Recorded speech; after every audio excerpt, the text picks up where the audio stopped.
আর্জেন্টিনার বাজপাখি গোলকিপার খ্যাত এমিলিয়ানো মার্টিনেজকে লাল কার্ড দিয়ে বের করে দিল রেফারি।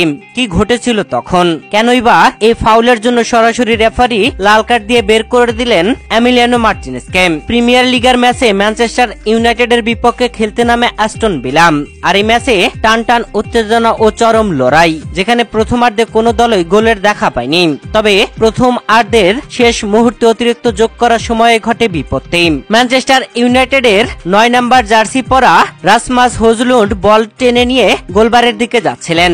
ডিফেন্ডারদের কাটিয়ে বেরিয়ে গেলে গোলরক্ষক এমিলিয়ানো মার্টিনেজই এগিয়ে আসেন মাঝমাঠের দিকে।